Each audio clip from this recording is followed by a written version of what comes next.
Hey guys, what's up? Welcome back to my channel. Today I'm continuing with my Beatles series. I'm checking out some of the solo albums from the four guys. And today I'll be checking out Paul McCartney and Wings from 1973, their third studio album called Band on the Run. And I am very much excited because I have yet to listen to a Paul McCartney and Wings album. This is my very first one. Paul McCartney and Wings, also known by their original name Wings, were a British-American rock band formed in 1971 by Paul McCartney, his wife Linda McCartney on keyboards, and session drummer Denny Sewell, and former Moody Blues guitarist Denny Laine. The studio where they recorded Band on the Run was of poor quality, and conditions in Nigeria were tense and difficult.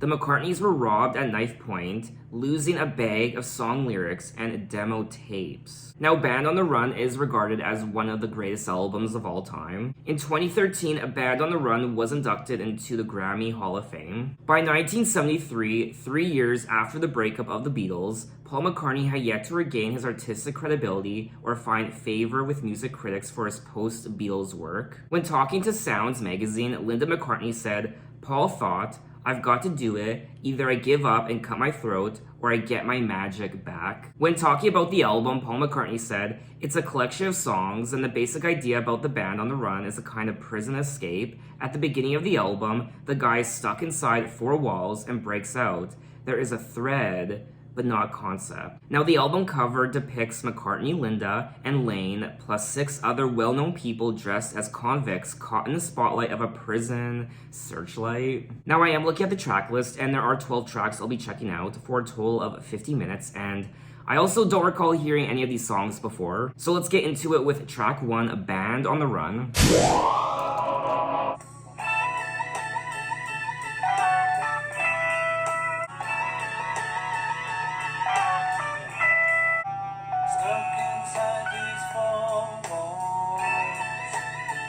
I like that part.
That was track 1, Band on the Run. Wow. I love it.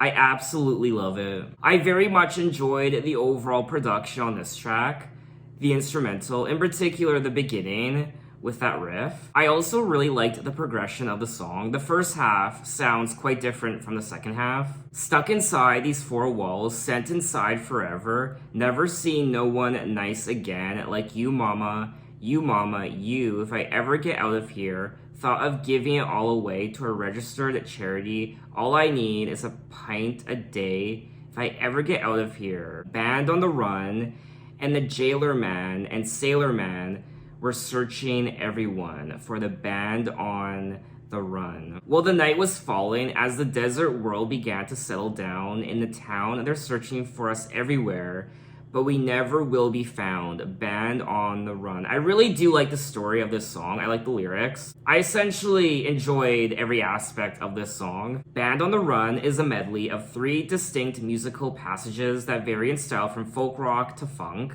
The song was partly inspired by a comment that George Harrison had made during a meeting of the Beatles' Apple record label. The theme of the song is one of freedom and escape. When talking about the song to Clash Music in 2010, Paul McCartney said, "It was symbolic. If we ever get out of here, all I need is a pint a day." In the Beatles, we'd started off as just kids really, who loved our music and wanted to earn a bob or two so we could get a guitar and get a nice car. It was very simple ambitions at first, but then, as it went on, it became business meetings and all of that.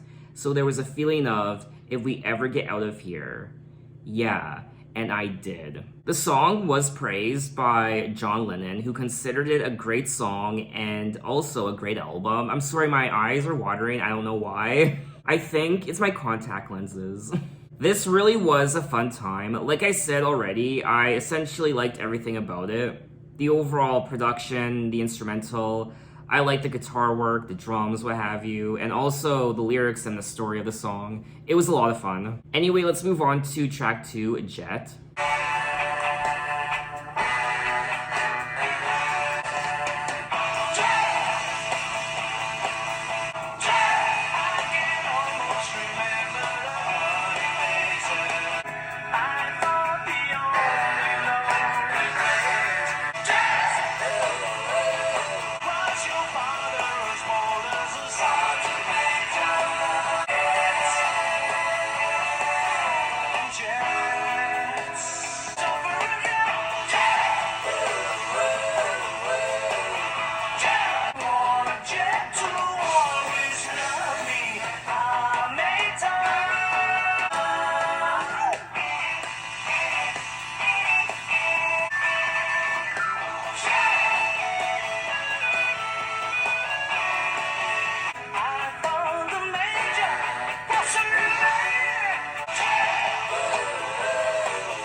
That was track 2, Jet. Another great song. I love the sound of this album so far. The instrumental, the overall production, so many just interesting sounds I'm hearing with the instrumentation and the riffs and the guitars and the horns and the energy. I just love it. These songs really are quite memorable. And they have very interesting hooks. Jet, I can almost remember their funny faces that time you told them that you were gonna be married soon. And Jet, I thought the only lonely place was on the moon. Jet, was your father as bold as a sergeant major? Well, how come he told you that you were hardly old enough yet? The song's title was inspired by Paul's Labrador retriever named Jet. I would never have figured that out. When talking about the title of the song, Jet, Paul McCartney said, "We've got a Labrador puppy who is a runt, the runt of a litter. We bought her along a roadside in a little pet shop out in the country one day. She was a bit of a wild dog, a wild girl who wouldn't stay in. We have a big wall around our house in London, and she wouldn't stay in. She always used to jump the wall. She'd go out on the town for the evening like Lady and the Tramp. She must have met up with some big black Labrador or something. She came back one day pregnant. I guess she just couldn't resist the BBL, the big black Labrador. So Jet ended up being one of the puppies. I make up so much stuff, said Paul McCartney. It means something to me when I do it, and it means something to the record buyer. But if I'm asked to analyze it, I can't really explain what it is. I'm absolutely loving this album so far. I think It's a lot of fun. I love the energy. I'm quite captivated with the overall production and instrumental of these tracks. I mean, these are songs that I would gladly listen to again and again and again. But let's move on to track 3, Bluebird. Late at night when the wind is still, I'm a bluebird, I'm a bluebird, I'm a bluebird, I'm a bluebird, yeah. Touch your lips with a magic kiss, and you'll know what love can do. I'm a bluebird, yeah, yeah, yeah. Bluebird,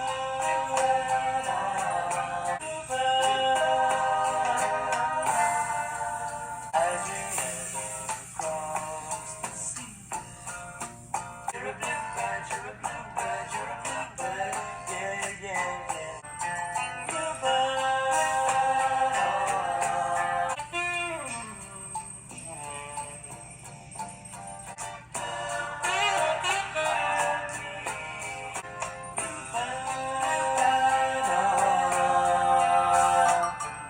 All alone on a desert island. We're the bluebirds, we're the bluebirds, we're the bluebirds, we're the bluebirds. We're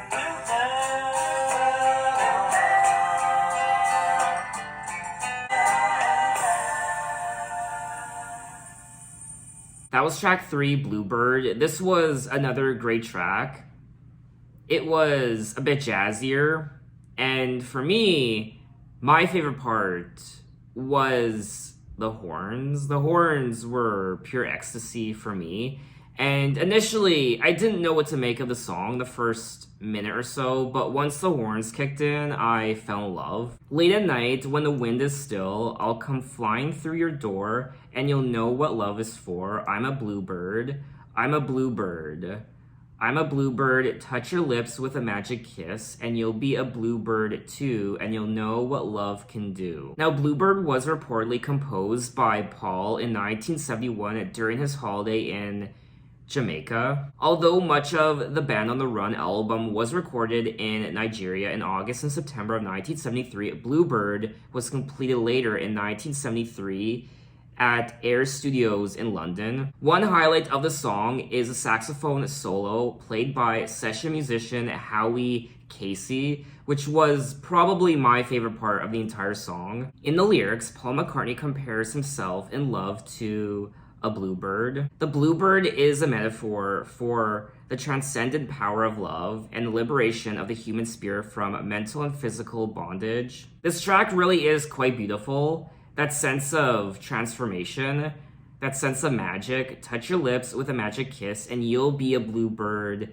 too. It's a very comforting song to listen to, and I thought it was quite pleasant. But anyway, let's move on to track 4, Mrs. Vanderbilt.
That was track 4, Mrs. Vanderbilt, and this is another great song on the album that I quite liked. I mean, so far, 4 for 4, I've enjoyed each and every one of these songs so far, and the overall, I mean, do I really need to tell you? The overall instrumental was amazing. I like the way the drums tickled my eardrums. And also, once again, I loved the saxophone and the guitar work and ho, hey ho. Can I also mention that I think my neighbors are frying pierogies because I can smell them. I can recognize that smell anywhere, honestly. Pierogies are part of my life, and they have always been part of my life. And I swear there's probably bacon and sour cream and green onion. I'm so hungry. Down in the jungle, living in a tent, you don't use money, you don't pay rent, you don't even know the time, but you don't mind. When your light is on the blink, you never think of worrying. What's the use of worrying when your bus has left the stop? Leave me alone, Mrs. Vanderbilt. I've got plenty of time of my own. What's the use of worrying? What's the use of hurrying? What's the use of anything? I really don't know what they're singing about in this song. The opening lines of the song are taken from the catchphrase of English music hall performer Charlie Chester. Chester's catchphrase was, "Down in the jungle, living in a tent, better than a bungalow, no rent." And once again, just like the prior track, Bluebird, Howie Casey is featured with a saxophone solo. Let's move on to track 5, Let Me Roll It.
That was track 5, Let Me Roll It.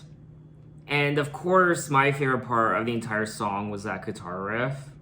And I quite liked it. I liked the overall song. It's not one of my favorites on the album, but I still had a great time listening to it. Another aspect of the song I liked was the more relaxing and chill energy of the track. I don't know if I'm the only one, but about maybe 1 minute or 2 minutes in, this song was reminding me of a John Lennon track.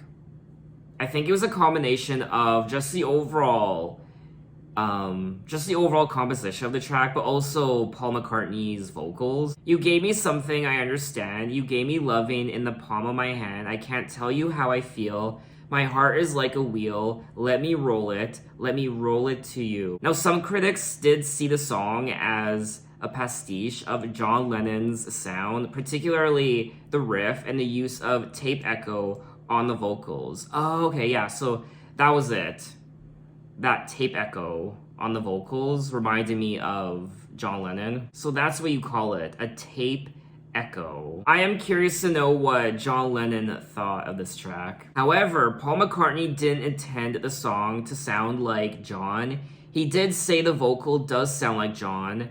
I hadn't realized I'd sung it like John, he said. The song's title was inspired by a quote from George Harrison's I'd Have You Anytime, the opening track from his critically acclaimed All Things must pass. Look at Paul McCartney being inspired by his past bandmates. But anyway, let's move on to track 6. Mamunia.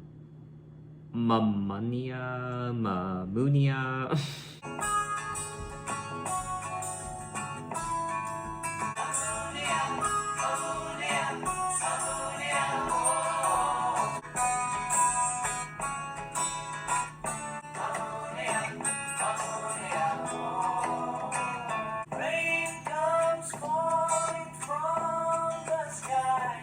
That's where life began for you. So the next time you see rain, it ain't bad. Don't complain, it rains for you. Mamunia, Mamunia, oh. Mamunia, Mamunia, oh. Might have been a bright blue day, but watering everything. It's all it really needs to say. So lay down your umbrellas. Next time you see rain, don't complain, 'cause it rains for you. Mamunia, Mamunia, Mamunia, oh. Mamunia, oh. Mamunia.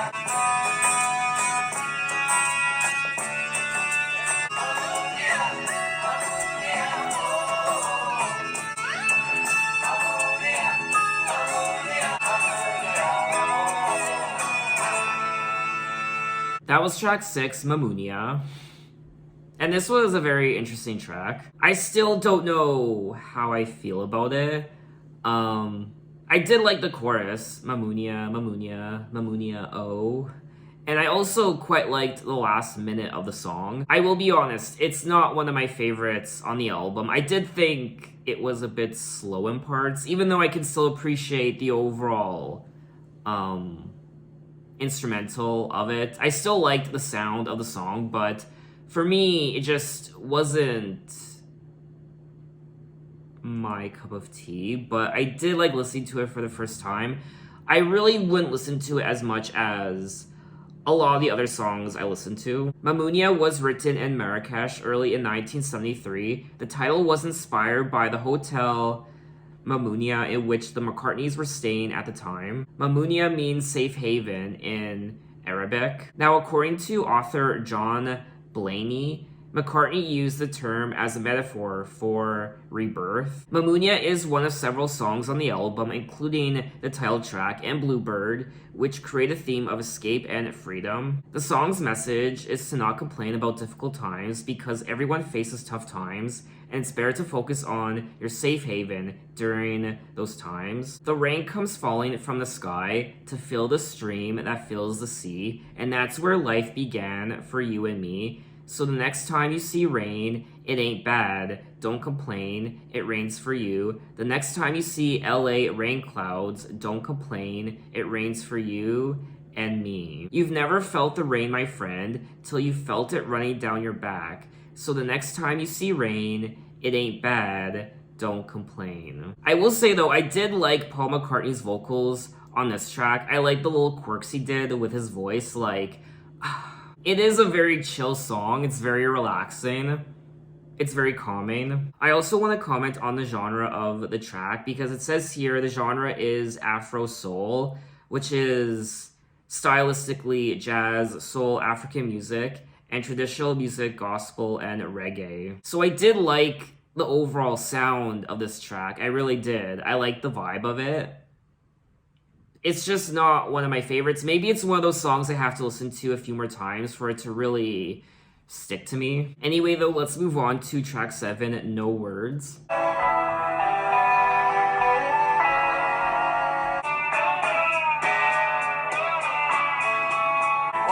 give your love away. Not surprised that your black eyes are gazing. I wish you knew that's just how true my love was.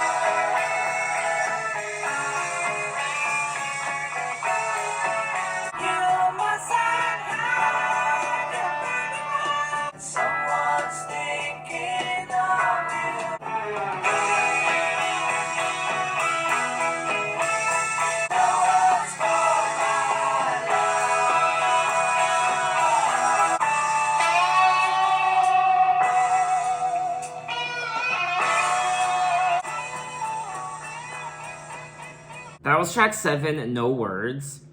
And this is hands down, most certainly, my least favorite song on the album so far. This song did absolutely nothing for me.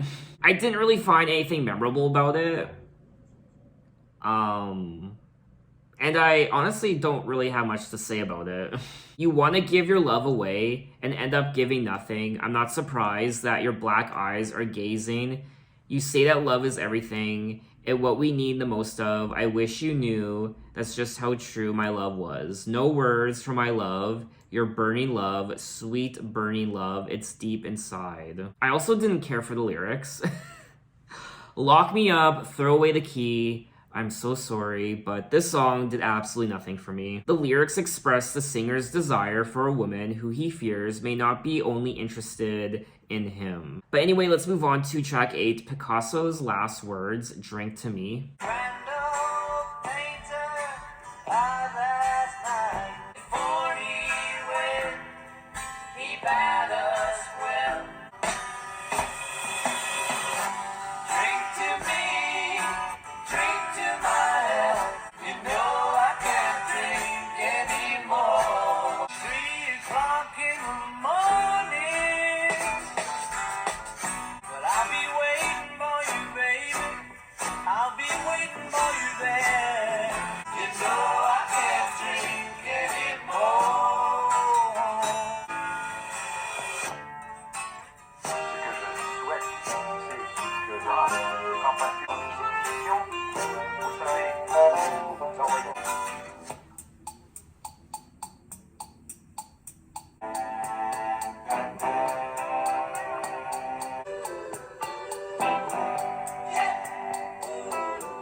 That was track 8, Picasso's Last Words, Drink to Me. This was very, very interesting. It's one of the more intriguing songs on the album. It's another medley song. It took some interesting twists and turns. It also includes samples from some of the other tracks on the album, such as the song includes interpolations of Jet and Mrs. Vanderbilt. Paul says he was on vacation in Montego Bay, Jamaica, where he snuck onto the set of the film Papillon, where he met Dustin Hoffman and Steve McQueen. After a dinner with Hoffman, with McCartney playing around on guitar, Hoffman did not believe that McCartney could write a song about anything, so Hoffman pulled out a magazine where they saw the story of the death of Pablo Picasso and his famous last words, "Drink to me, drink to my health. You know I can't drink anymore." McCartney created a demo of the song and lyrics on the spot, prompting Hoffman to exclaim to his wife, "Look, he's doing it. He's doing it." It's so interesting to read how some of these songs by Paul McCartney came into fruition. Overall, this was a very intriguing experience for me. And I thoroughly enjoyed myself hearing this track for the first time. Is it a song I would listen to all the time? Probably not, but I can still appreciate it for what it is and just how different and unique sounding it is. Anyway, let's move on to track 9, 1985.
That was track 9, 1985.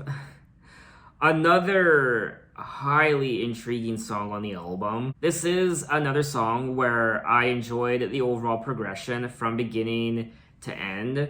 It's one of those songs where I was excited to hear what would come next on the track the longer I listened to it. It gets a bit wild and dramatic towards the end with the orchestra. There's the guitar, of course, bass guitar, piano, keyboards, drums, and the orchestra, like I said, the horns and strings. Paul said that the song originated with just the first line. With a lot of songs I do, the first line is it. It's all in the first line, and then you have to go on and write the second line. The song is the climactic track from the album Band on the Run. It continues the album's theme of escape by describing the singer achieving artistic freedom through love. People have called the lyrics gibberish and mere placeholders for the excitement and cinematic purpose of the music. This really was a wonderful track, and just like so many of the songs I already listened to, I enjoyed hearing it for the first time. I liked the progression, I liked the instrumental,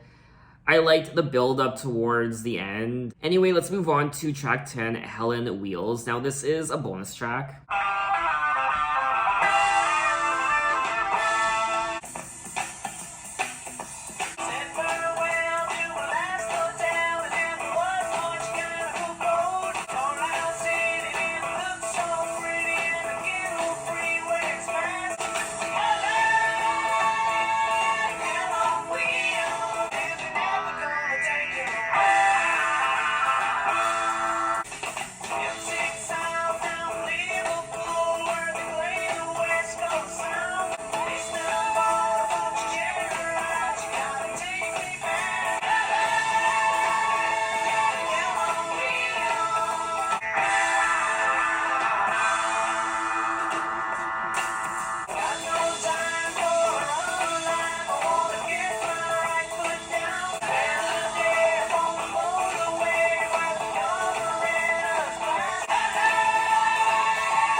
That was track 10, Helen Wheels, the bonus track, and this was very exciting and fun to listen to. Said farewell to my last hotel, and never was much kind of abode. Glasgow town never brought me down. When I was heading out on the road, Carlisle City never looked so pretty, and the Kendall Freeway is fast. Slow down, driver, wanna stay alive. I wanna make this journey last. Helen, hell on wheels. Ain't nobody else gonna know the way she feels. Now, it looks like Helen Wheels was an additional track only on the US release of the album. The song was named after Paul and Linda McCartney's Land Rover, which they nicknamed Hell on Wheels. The song was released as a single prior to Band on the Run and was not included on the British release of the album. However, Capitol Records vice president persuaded Paul to include it on the American release. When talking about the song, Paul McCartney said, "The song starts off in Glasgow and it goes past Carlisle, goes to Kendal, Liverpool, Birmingham, and London. It's the route coming down from our Scottish farm to London. So it's really the story of the trip down, little images along the way." I thought this was a fun little track. It's not a song I would listen to all the time. It's not one of my favorites on the album, but I still enjoyed myself. But anyway, we have made it to a couple B-sides. Track 11, Country Dreamer.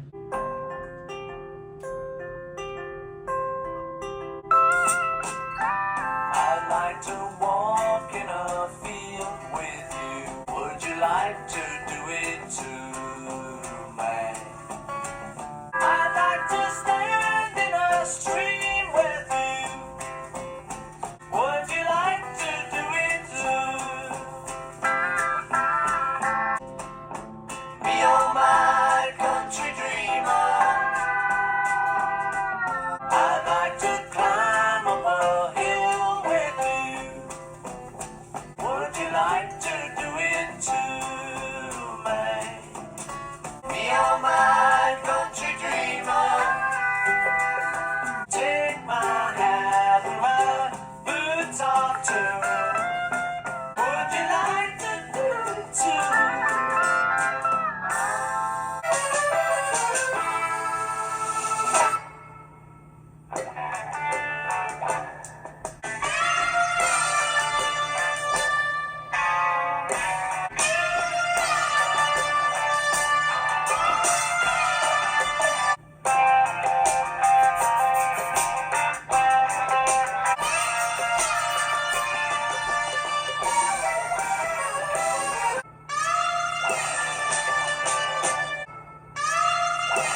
Those were the two B-sides, Country Dreamer and Zoo Gang. Now, Zoo Gang was purely instrumental, and it was... it was weird, but I liked it. I liked that screeching part of the song. Now, Country Dreamer is a very traditional sounding Paul McCartney song. I like to walk in a field with you, take my hat and my boots off too. I like to lie in a field with you. Would you like to do it too, May? I'd like to stand in a stream with you, roll my trousers up and not feel blue. I'd like to wash in a stream with you. Would you like to do it too? Now, this song was written by Linda McCartney. Just like the title of the song implies, Country Dreamer, they are out in a field and they are standing in a stream together, rolling up their trousers, and I'd like to climb up a hill with you, stand on top and admire the view, so on and so forth. So it's a very pretty song. It makes you feel good. Is it a song I would listen to again? Probably not. So that was Band on the Run by Paul McCartney and Wings, and this was a fun, exciting, and intriguing experience. One of the highlights for me was the overall instrumental of so many of these tracks, not just the guitar riffs and the drums, but saxophone. Oh my god, the saxophone, don't even get me started.